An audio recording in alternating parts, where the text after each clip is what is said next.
Hi, I'm Joe Roth. At New Jersey Sharing Network, we're committed to saving and enhancing people's lives through organ and tissue donation and informing people about our life-saving mission. That's why we're proud to support programming produced by the Caucus Educational Corporation and their partners in public television. Funding for this edition of One-on-One with Steve Adubato has been provided by Wells Fargo, New Jersey Resources, New Jersey Sharing Network, dedicated to saving lives through organ and tissue donation, Adler Aphasia Center, the New Jersey State Nurses Association, and the Institute for Nurses, advocating, positioning, educating NJ's RNs, the Healthcare Foundation of New Jersey, founded by the Jewish community, and by Partners for Health Foundation. Promotional support provided by Jaffe Communications, where business, media, and government converge in New Jersey. And by Meadowlands Regional Chamber, building essential connections that drive business growth. This is One-on-One. I'm an equal American just like you are. The jobs of tomorrow are not the jobs of yesterday. Look at this. You got this? Here it is, man. Look at that. Life without dance is boring. When you first heard that they were doing Charlie Rose and Gayle King, didn't you go, what?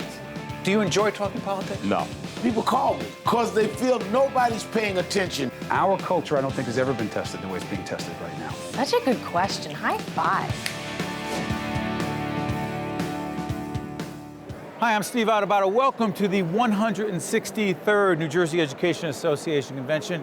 Here in Atlantic City, we're at Convention Hall. For the next half hour, you're going to see a series of interviews that I was able to do with educators, leaders of the NJEA, authors, people who are here speaking at this convention. People often wonder what happens over these 2 days here in Atlantic City.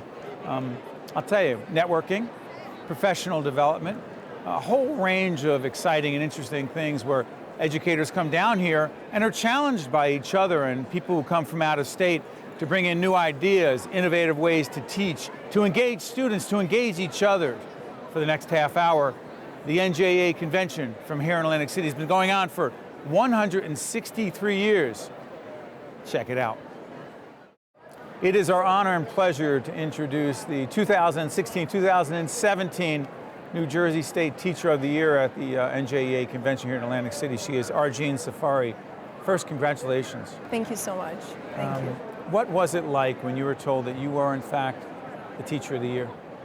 Oh, it was all sorts of emotions. I was super excited. I couldn't believe it. I felt truly honored and blessed, and also a little scared of the amount of responsibility that this brings. Argine came to the United States with her husband in 1994, immigrated to the United States from Moscow. Describe coming to this country in 1994. First of all, you had been in love with music since you were 6 years old. Yes, I studied music since I was 6, professionally actually. And when I came to this country with my husband and my newborn daughter, it was a pretty scary experience because I was a refugee and I was really hoping to find freedom and, you know, all the dreams of becoming an American and taking advantage of all the opportunities that are here. And we really didn't have anything. There was really no money, no connections. So it was a challenge. It was a big challenge. But I think it's all those hard times that I had to go through that make this journey even more appealing and special to me. You told me before we got on the air that you loved music as far back as you can remember. But your love of teaching? My love of teaching came later. I always thought I was going to be a performer. I didn't think I would be a teacher.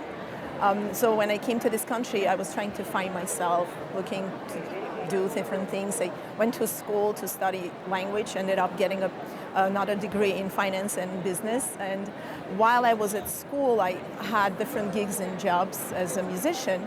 And I realized how much I loved doing it. And after graduating from college, I actually started to work in business. Actually was on Wall Street for a little bit. And meanwhile, I was doing these different things and directing musicals.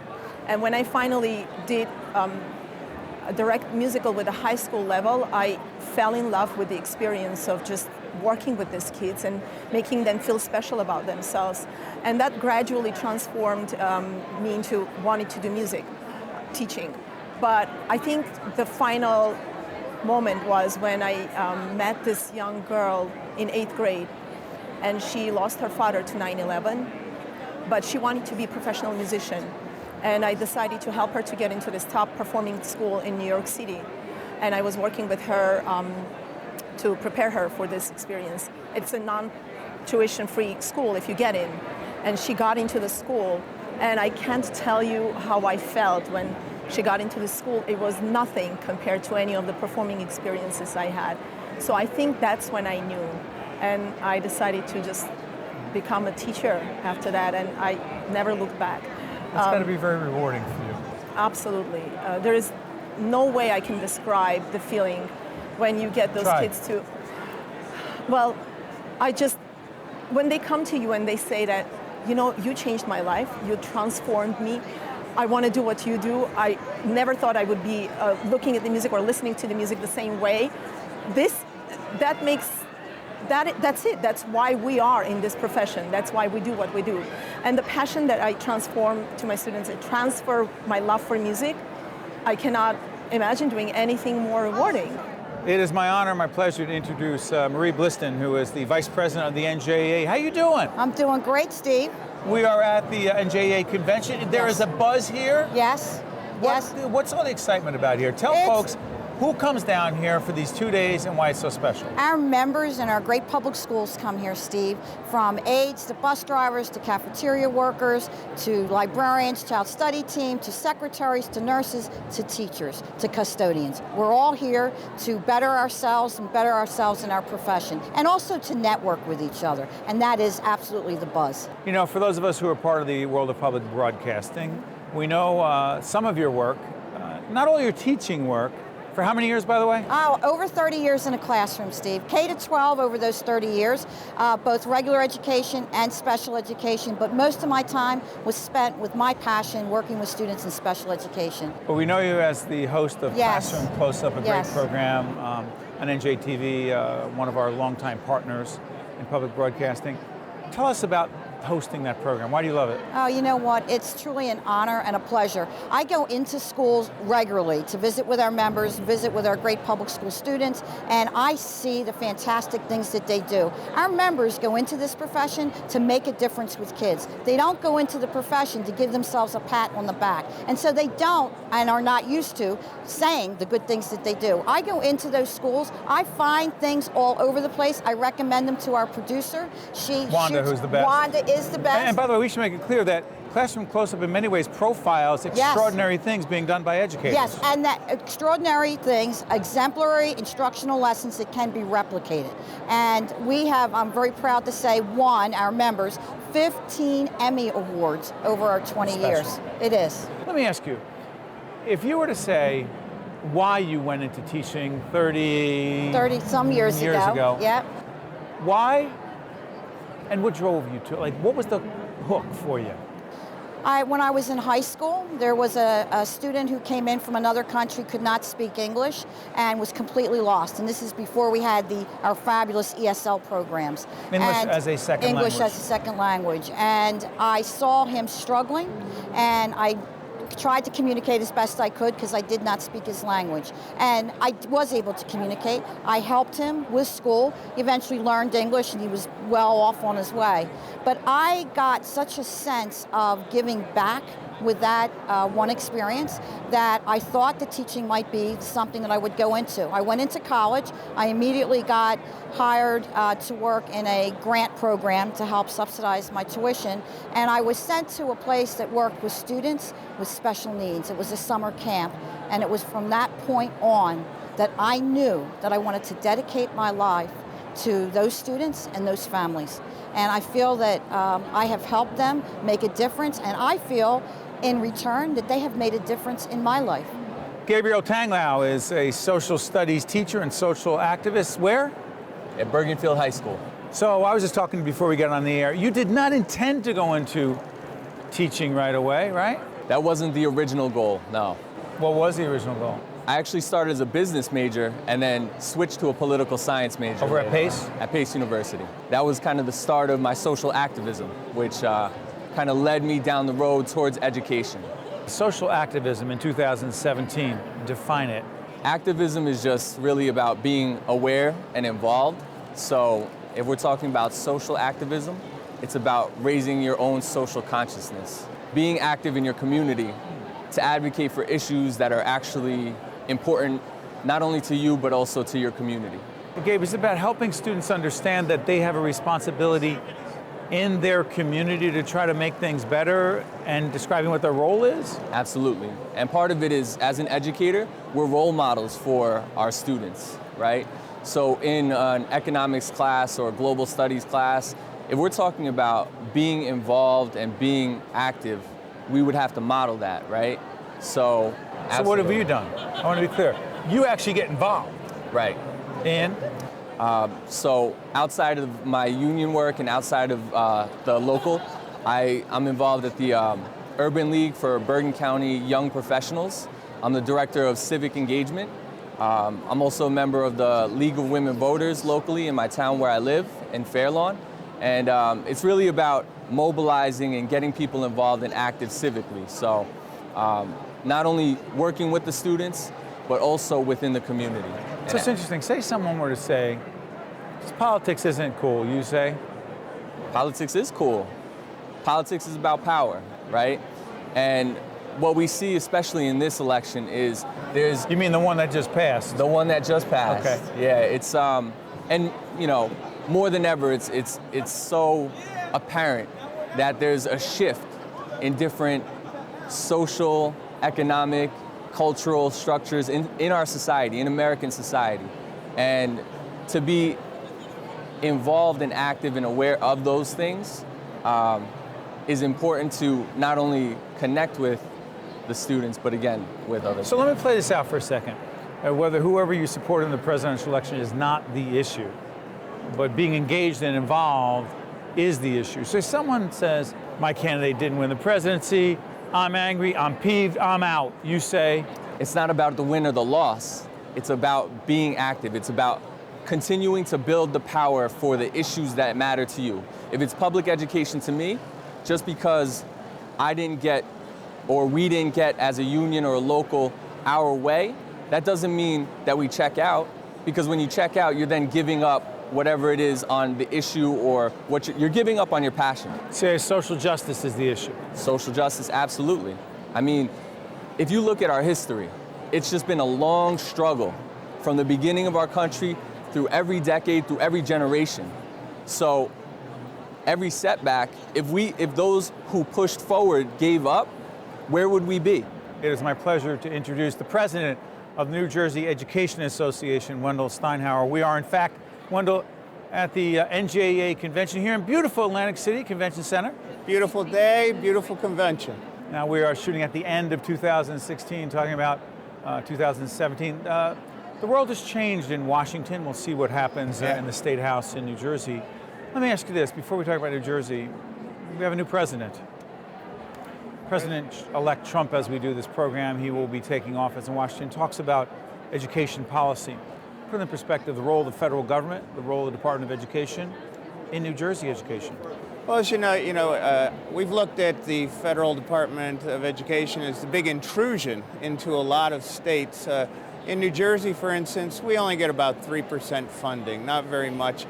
But for all that they have to say, and through No Child Left Behind, Race to the Top, and now we're going into the NJEA implementation, which What is actually... NJEA? You guys have a few acronyms? NJEA is Every Student Succeeds Act, which was signed last December, almost a year ago, by President Obama, to replace the NCLB, No Child Left Behind Act, that was in place for 13 years. And it's supposed to be reauthorized every 5 years, so we kind of went a while on that one. The good thing about NJEA is that it's more state-driven, and that states can be putting their implementation plans in, and quite honestly, that's what's going to be needed in March of 17 or June of 17, be in place. Let's bring it back closer to home, Wendell. Charter schools. As we do this program, we do not know where Governor Christie will wind up being in 17, whether he will in fact stay in New Jersey or go to Washington. And as I said, we never try to deceive folks as to when we're taping. It is the end of 16, as I said, in November. There's some thinking in the administration right now as to charter schools, guidelines. What are they? Why does it matter? And what do you believe makes sense or doesn't make sense about them? Actually, in the last 4 or 5 months, Governor Christie has really pushed on charter school reform, which translates to loosening up the guidelines on charter schools, and they just put regulations through the Department of Education right now. They're still reviewing them right now, but here's the thing with charter schools. It's been a 20-year experiment. 20 years charter schools have been in New Jersey. And they were originally to create this innovation and bring out good ideas and so on. So where we are on that is, it's time to take a pause. We're asking, let's get a study done on what charter schools have done over the 20 years. Is it fulfilling the original need? Where is it going now? And should we continue or make revisions on that? Who would do that study? What objective arbiter, judge, would look at this and come to those conclusions? What we believe is this would have to go through the legislature. So currently, with the current governor right now, Governor Christie, I would say nothing's going to get signed in that way. He's looking to do more of it through control of the Department of Education. As you know, he has the appointee of the commissioner there.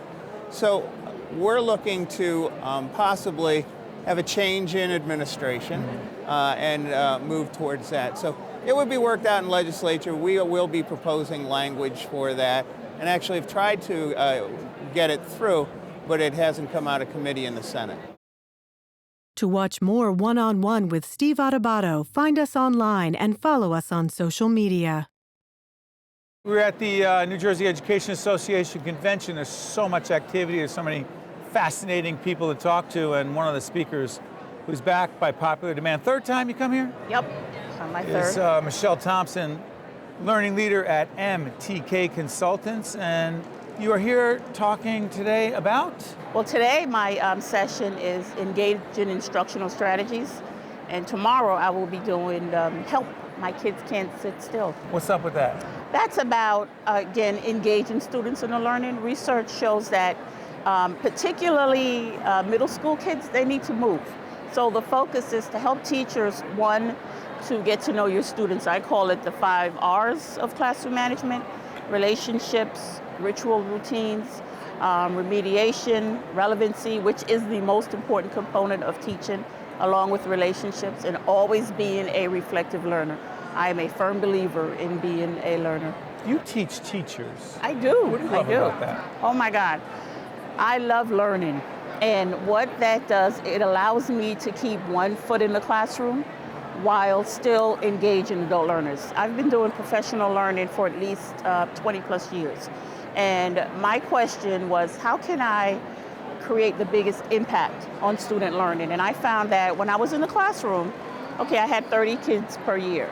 But when you're teaching teachers, 30 teachers, that's 900 kids I've just touched. We're in the convention center. It's our pleasure to welcome Ed Richardson, Executive Director of the NJEA. How you doing? Doing great, Steve. Thanks for having me on. How many of these have you been to? Oh gosh, I believe this is my 29th consecutive one. I came to this convention even before I was on the staff of NJEA. Consecutive? Never missed it. Because? It's important to be here. There's so much going on here, and you know, earlier in my career, I worked for the State Department of Education, and so I was part of the crew that came down here. The DOE had a booth here, right? And we were represented, and then I would get around to the different sessions and see what's going on. So we are taping this program in November of 2016. It'll air after that. We have a historic event just took place. Donald Trump will be the President of the United States moving forward. He's talked a bit about education. Your thoughts and concerns about his education policies, potentially, and what it means in New Jersey? It's hard to really anticipate where that leads us, and I say that because on the one hand, he's spoken out about things like possibly eliminating the U.S. Department of Education, but we have to remember that even before the election, a bipartisan effort was made by Congress and the Obama administration to reauthorize the Elementary and Secondary Education Act. And so the Every Student Succeeds Act was passed and signed into law. There is now a rulemaking process that's ongoing. So that really affects the underpinnings of the federal role in public education nationally. And so that law is really going to kind of define where things go. So I don't know that the election of Mr. Trump will have a great impact on that. You can't dismantle that. Is what No, you're it's a law. It's the law of the land. It's not an executive order. No, no, no. And as I said, the Republican Congress adopted that, and President Obama signed it. So it was a bipartisan effort. We have no reason to think that that's going to change going forward. And so we're going to continue the work within New Jersey of developing the state plan to implement the law in New Jersey. That then goes on to the local level starting next fall. So, that's the focus, I think, within our state right now. I don't know what the Trump administration may do, again, with the Congress moving forward to affect other things that may, kind of change the landscape, things that may affect our role as a union, for example. And so that all remains to be seen. Lisa Funari-Willever, who is the author of the Nikki Fifth series. Is it really 25 books? 10 in the series. 10 in the series, and 25 then 25 books overall. total. But you have a new book in the Nikki Fifth series. What's it called? Nikki Fifth Fit. Fit. Now, what's up with this? By the way, this series, you started what year? 92. 92. Describe the series, its genesis, and then we'll talk about Nikki Fifth Fit. The series, I was a 4th grade teacher, and my job was to teach New Jersey. And by law, I had to teach it. By law, teach about New Jersey. Yeah, but by law, the kids didn't have to be bored, and they were. So I thought by putting it into literature and funny stories and adventures, a little humor, the kids would understand the state through the literature. And this is the 10th book that came out today. So they're all Jersey-centric, but they have different side topics like environment, politics, government, wellness, environmental science, education. So there's a lot for everybody. Let's talk about this book, Nikki Fifth Fit, because it's important for our health, the health of our children, and it's also made possible by the folks at Horizon Foundation for New Jersey. They help make this possible. Without them, we wouldn't have been able to bring this book to the teachers today. Right now, we will give away 25,000 free copies.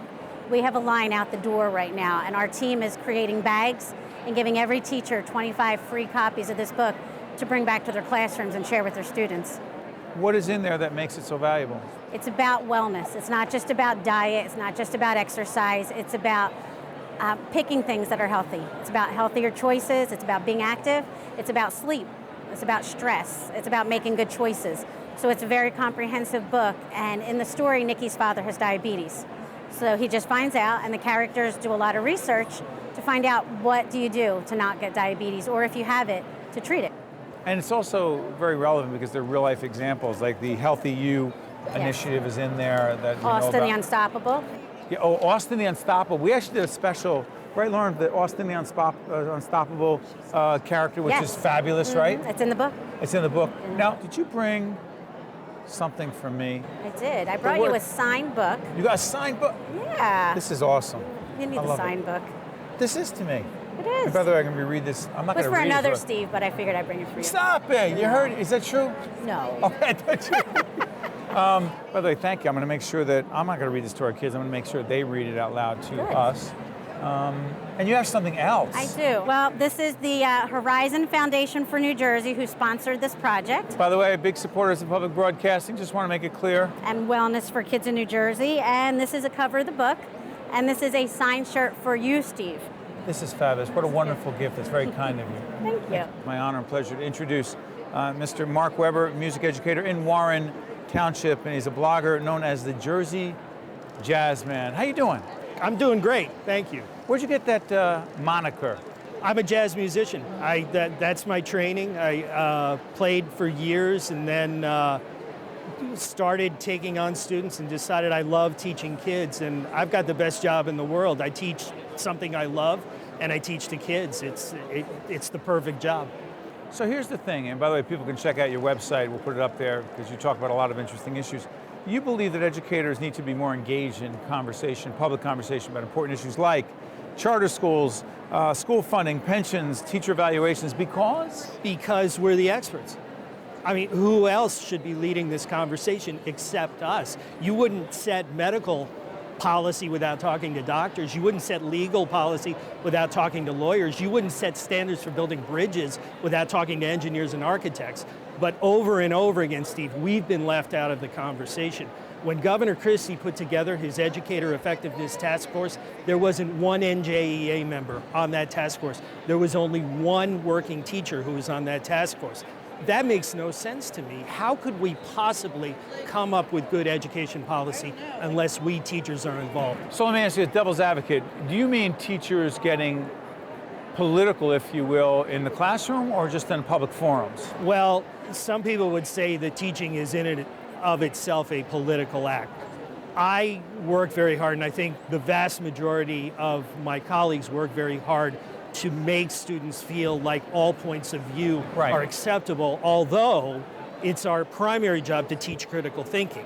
So define that for people, critical thinking. Critical thinking is being able to look at the issues, being able to look at the facts, to be able to determine what is a fact and what is an opinion. I think that's a core skill that we teach all kids. I certainly try to do that in my classroom. And it's important that they do this in order for them to become citizens. One-on-One with Steve Adubato has been a production of the Caucus Educational Corporation, celebrating over 25 years of broadcast excellence. Funding for this edition of One-on-One with Steve Adubato has been provided by Wells Fargo, New Jersey Resources, New Jersey Sharing Network, Adler Aphasia Center, the New Jersey State Nurses Association, and the Institute for Nurses, the Healthcare Foundation of New Jersey, and by Partners for Health Foundation. Transportation provided by Airbrook Limousine, serving the metropolitan New York, New Jersey area. Mental health is health. There is no distinction. And emotional struggles don't just impact adults. Children suffer too. If you or a loved one is struggling with depression, emotional or behavioral health challenges, you may not want to get the help you need because you may be worried about what other people will think. But intervention can improve and even save lives. And there are resources available for the many children and families in New Jersey who struggle. Stigma should never stop you from getting the help that you need.